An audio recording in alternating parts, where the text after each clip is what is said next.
Welcome to the HFY Codex Tale.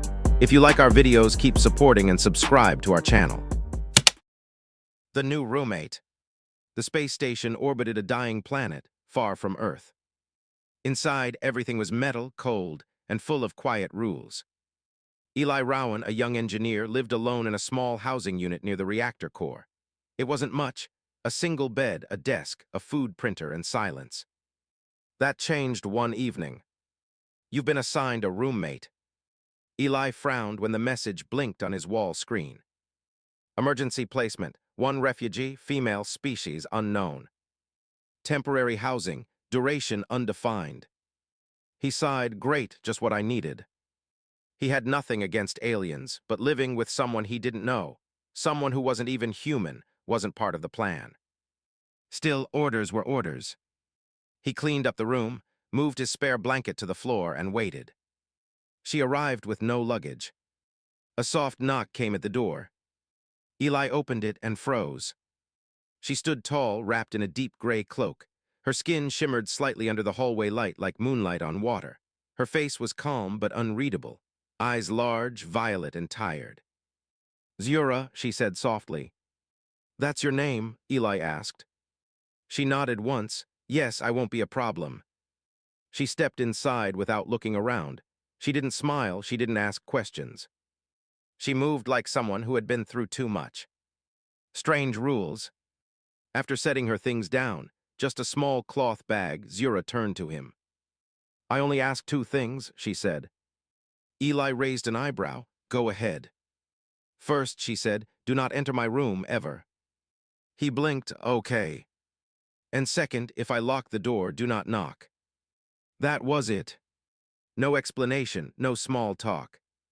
Then she walked into the spare room and closed the door behind her. The sounds at night. That night, Eli tried to sleep. He turned off the lights, lay in bed, and stared at the ceiling. Then he heard it. From the other room, soft breathing, sharp, uneven. It sounded like crying. He sat up. "Zura," he called gently. No answer. He stood, walked to her door, and paused. He wanted to help, but remembered her words. "Do not knock." He walked back to bed. Morning silence. The next morning, she was already up. She stood near the food printer, holding a cup of warm liquid. Her hands were covered in long black gloves. "You okay?" Eli asked. She looked at him without blinking. "You didn't knock." "No," he said, "I didn't." She nodded once and turned away. Something wasn't right. Days passed. Zura spoke only when necessary. She never removed her gloves, she never smiled. And every night she locked her door. Every night Eli heard the same soft sound, sad breathing, or maybe fear. He tried asking where she was from. She said, "It doesn't exist anymore." He asked if she had friends. She replied they didn't survive. He asked if she needed anything. She said, "I need silence." The glimpse. One evening, as she reached for a bowl, her glove slipped, just for a second. Eli saw it. Her skin glowed faintly, like soft blue light beneath thin glass. She quickly pulled the glove back on. Eli didn't ask. She didn't explain. But that night she didn't lock the door. And the crying stopped. Ending scene, hook. At 2 a.m., Eli woke suddenly. There was movement, quiet footsteps. His door opened slowly. Zura stood there, eyes glowing faintly in the dark. She said nothing. Then she whispered, "I can't be alone tonight." The glove comes off. Eli woke up with a strange warmth beside him. He turned his head slightly. Zura was lying next to him, not touching, not speaking, just breathing slowly. Her eyes were closed, her face relaxed for the first time. And for the first time since she arrived. She looked peaceful. No questions, no answers. When morning came, Zura was gone. Eli found her standing near the viewing window, staring into space. He tried to ask something, but she raised a hand gently. "Not yet," she whispered, "please." So he didn't ask. But the questions were growing louder in his mind. The glove slips. Later that day, they ate together, quiet, simple. Zura reached for a mug, and her glove caught on the chair. It peeled off halfway down her arm. Eli's breath caught. Her skin wasn't just smooth, it shimmered softly like living light. Veins pulsed with a soft blue glow, running like rivers under glass. Zura froze. He didn't stare, he didn't gasp. He simply said, "You're hurt. I can get a wrap for your hand." Zura looked at him, surprised. "You're not afraid." "No," he said. "Should I be?" A glimpse into her pain. That night she unlocked her door again. She stood at the frame, one hand on the wall. "I was taught to hide everything," she said quietly, "especially this." She held out her glowing hand, palm up. "Most species fear it or try to take it." Eli stepped closer. "I'm not most species," he said. The healing spark. Zero reached out and touched his hand lightly. At first he felt nothing. Then calm. His heart slowed, his thoughts grew quiet. The tension he carried in his chest, the one he never noticed, just melted. He whispered, "What was that?" Zura pulled her hand back. "It's part of me," she said. "It calms fear, it heals stress, it bonds." She hesitated. But when we touch too long, emotions can merge. An old warning. Zura stepped back, voice lower now. "I was warned never to touch a human like this. They said you would lose yourself." "That I would too." Eli looked at her carefully. "Do you feel like you're losing anything?" She blinked, then whispered, "No, I feel like I'm finding something I thought was gone." The intrusion. Suddenly, a loud beep echoed from the wall screen. A security alert. Unauthorized alien energy signature detected in Sector 4. Stand by for inspection. Zura's face went pale. "They're scanning for me." Eli turned to her. "We'll say nothing happened, that you're a guest." Zura's eyes locked on his. "No," she said, "they'll see the bond if they scan you." Eli took a breath. "Then let them scan, I won't hide you." Ending hook. She stared at him in silence. Then slowly she removed both gloves and placed one glowing hand on his chest.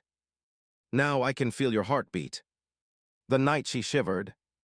It started with a flicker, then a buzz, then silence. The heating system on the station had failed. The temperature began to drop fast, especially in the lower-level housing zones. Eli wrapped himself in a thermal blanket and checked the system logs. "Power rerouted to upper levels," the message read. "Repairs in 18 hours." But in his room, the chill was already creeping in. She stood at his door.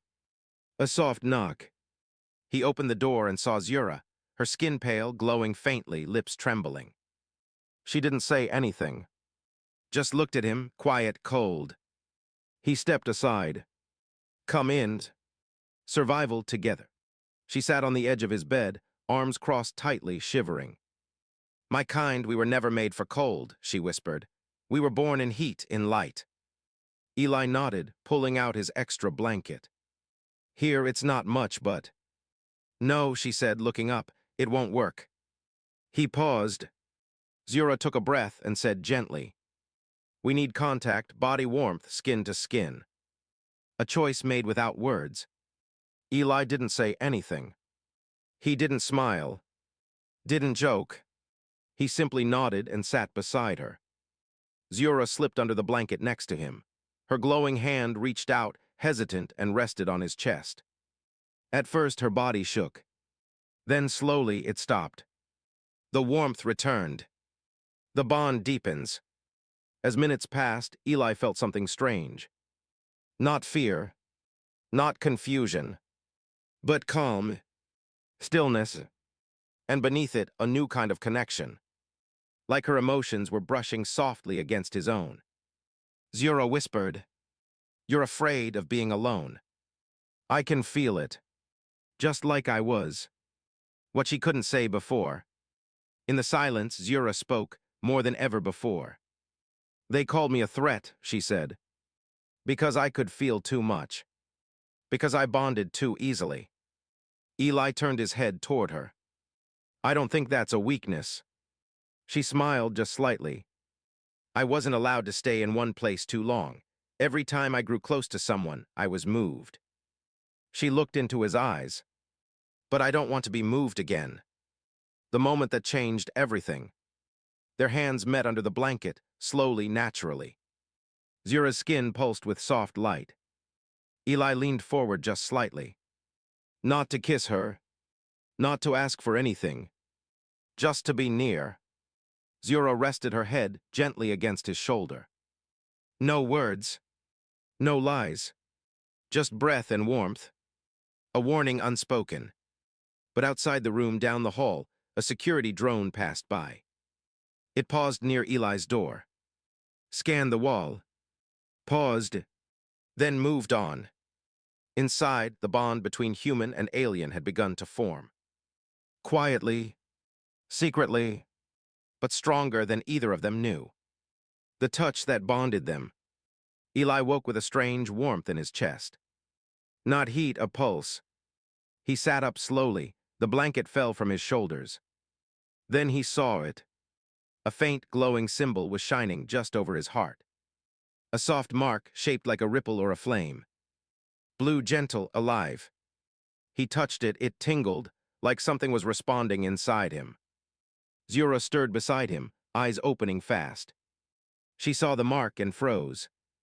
The bond has begun. You shouldn't have that, she said softly. Eli looked at her, confused. What is it? She sat up, breathing carefully. That's a bond mark. It appears when two nervous systems fully align. Wait, Eli said. Are you saying we're connected? Zura nodded. It's rare, accidental, and dangerous. What the bond means. Zura stood, hands shaking. My species doesn't fall in love like yours. We link, deeply, instantly. If you're hurt, I'll feel it. If I'm in danger, you will panic. And if one of us... She stopped. Eli asked gently, if one of us what? She closed her eyes. If one of us dies, the other might too. The station notices. Later that morning, Eli checked his wall screen. Alert, unauthorized bioenergy detected in quarters C21. Inspection scheduled. His heart dropped. That's us, he said. Zura turned from the window. They'll scan the room, they'll see the bond. Eli clenched his fists. We'll say it was an accident. She looked at him. Do you want it gone? He paused, then shook his head. No, I don't. Someone is watching. That night while Zura slept, Eli snuck out to check the system's panel. Behind the wall, hidden in the vent, he found a micro-drone. Not standard security. Someone had placed it there, watching, listening. He crushed it quietly, then returned to her room and stood at the door. She knows, too. When he entered, Zura was already awake. You found the drone, she said. How did you know? She placed a hand on her chest. I felt your fear like it was mine. She sat on the bed quietly. This bond, it's growing fast. If they find out, they'll separate us, maybe worse. The promise. Eli sat beside her. Do you want to run? Zura didn't answer right away. Then she said, I don't want to run anymore. I want to fight, but only if someone's beside me. He reached for her hand, holding it carefully. Then I'll be beside you. The bond mark on his chest pulsed brighter. And for the first time, Zura smiled without fear. The threat inside the walls. The station halls were quiet, too quiet. Eli walked fast, pretending everything was normal. But inside, he knew nothing was. Zura's presence, the glowing bond mark on his chest, the surveillance drone. And now, the inspection notice had been upgraded. Clearance Alpha 3 requested, bioanomaly flagged. Prepare subject for transport. They weren't coming to ask questions. They were coming to take her. The report. That evening, Eli received a message from an unknown sender. I saw the footage. I know what she is. You have 12 hours before command locks the level. If you care about her, move now. There was no name, no proof. Just a warning. Zura stood behind him, silent. You knew this would happen, Eli said. She nodded slowly. They always find us, that's why we never stay. What happens to bonded pairs? Zura finally told him the truth. When a bond forms between human and non-registered alien, it's considered contamination. They don't care if we feel. They care if we connect. Eli clenched his fists. So what do? They separate. They study. They erase. The hidden exit. Eli remembered something. Back during the station's rebuild, he had worked in maintenance sublevel D, now closed off. There was an old cargo tube that led to the lower docks. Unmapped, forgotten. It's not safe, he said. But it's not monitored. Zura looked him in the eyes. Then it's better than here. The escape begins. Late that night, they packed only what they needed. Zura touched the wall of her room one last time. I never had a place before this, she said. Eli reached out. You still do with me. They moved through maintenance corridors, cold, dusty, dark. But they weren't alone. The ambush. Just before reaching the access hatch, lights flickered above. 3 men stepped from the shadows. Uniforms, weapons, silent eyes. Subject located, one of them said. Zura backed away, glowing slightly. Eli stepped forward. She hasn't hurt anyone, she's done nothing wrong. The man aimed his weapon. She exists, that's enough. A pulse of power. In that moment, Zura closed her eyes. Her mark began to glow brighter. Eli felt a rush of emotion, not fear but memory. Zura's pain, her loneliness, her strength. One of the guards dropped his weapon. I feel it too, he whispered. She's not a threat. But the other 2 didn't hesitate. Eli's choice. One fired. Eli stepped in front of Zura, too fast to think. The blast hit his shoulder, he fell hard. Zura screamed, not in pain, but in shared pain. Her mark surged with energy. A wave of light burst from her hands, sending the attackers flying back, unconscious. She dropped to her knees beside Eli. You can't die, she whispered. I'm still bonded to you. Ending hook. As alarms sounded in the distance, she pressed her glowing hands over his wound. Stay with me, Eli.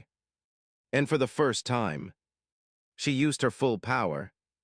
The bond awakens. Eli's world was dim. Then cold. Then full of light. He felt warmth rush through his chest like liquid fire, not burning but healing, soft, alive. When he opened his eyes, he saw her. Zura, kneeling over him. Hands glowing. Eyes filled with fear and something more. He was still alive. Breathe, she whispered. Eli took a sharp breath. The pain in his shoulder was fatting, almost gone. He looked down. The wound had sealed, but in its place was a glowing thread of blue light. It pulsed once, then faded beneath his skin. You healed me, he asked. Zura shook her head. We healed you. The bond let me reach inside. I didn't know it was possible. Something changed inside him. Eli sat up slowly. But something was different. He could feel more now. Not just pain, not just fear. Zura's presence was inside him, calm, strong, watching. He looked at her, confused. I can feel you thinking. She nodded. It's not full mind reading, it's emotional syncing. If I'm scared, you'll feel it. If you're hurt, I'll know. Eli smiled gently. Then you'll always know when I'm thinking about you. Zura blushed just a little. The hunt isn't over. The station's alarms echoed far above them. They didn't have much time. Zura stood. They'll come again stronger. Eli looked around. Then we stop running. She turned. What do you mean? We show them what the bond really is. We show them we're not a threat. We're living proof that 2 worlds can connect. Back to the surface. With Eli recovering fast, they climbed back up toward the inner decks. They avoided cameras, ducked under flickering lights, and finally reached an old broadcast room, used for internal announcements.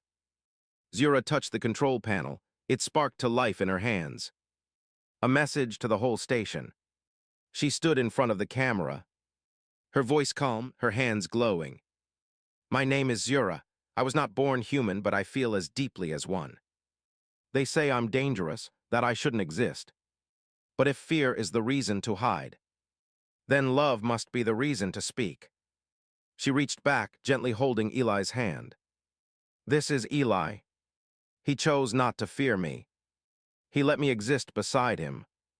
And because of that, our bond awakened something neither of us expected. A response no one expected. The message played across the station. Command watched, civilians watched. Some frowned, but many paused. A maintenance worker whispered, "She looks afraid, not dangerous." A medic said, "She saved him, he should be dead." And somewhere deep in command, someone gave the order. Stand down, we're not making her a martyr. Their future begins in Shad. As the message spread, Eli and Zura escaped quietly on a supply shuttle. Using a forgotten access code Eli remembered from his early days. No alarms, no guns, no goodbye. Just space and silence, and a bond glowing quietly between them. The escape and the choice. The stars outside the shuttle window moved slowly. But inside, Eli and Zura felt every second of silence. They had escaped. No alarms, no more weapons, no locked doors. But the questions remained. What were they now? What future could exist for a bond like theirs? Safe but not free, the shuttle landed on a quiet moon. No towers, no cities, just wind and soft blue sky. Zura stood outside, feet touching real ground for the first time in months. She looked up, her glowing eyes reflecting the pale twin suns. I thought peace would feel louder, she said softly. Eli smiled beside her. Sometimes quiet is the loudest feeling. A new problem. Later they sat inside a small cave, watching the horizon. Eli asked, "What now? Do we hide forever?" Zura didn't answer right away. Then she said, "We can disappear, or we can become something more." He looked at her. She added, "If we hide, we survive. If we speak, we risk everything. But maybe, just maybe, we give someone else the courage to bond too." A visitor from the stars. That night, a signal came through Eli's old comm device. A soft voice. "This is Commander Elrin of the Zarla Unity. We saw your message. We believe what you did matters." Zura stared at the screen. "They want to meet us peacefully." Eli looked into her eyes. "Are you ready to be more than just a secret?" She took his hand. "I'm ready if you're with me." The decision. The next morning, they stepped aboard the visiting ship. No chains, no scans, no commands. Just a small crew, human and alien, waiting with open hands. Zura and Eli stood together. Bonded, brave, chosen. They weren't fugitives anymore. They were symbols of something the galaxy had forgotten. Hope. Years later, a classroom full of children sat in front of a hologram. The teacher smiled and pointed at the image. This, she said, was the first recorded human-alien bond, not forced, not studied, chosen. A small girl raised her hand. Were they real? The teacher nodded.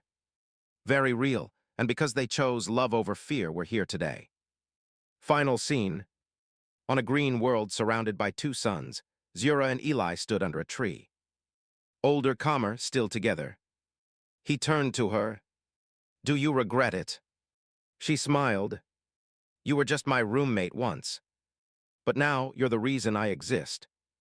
And the bond mark on their hands pulsed.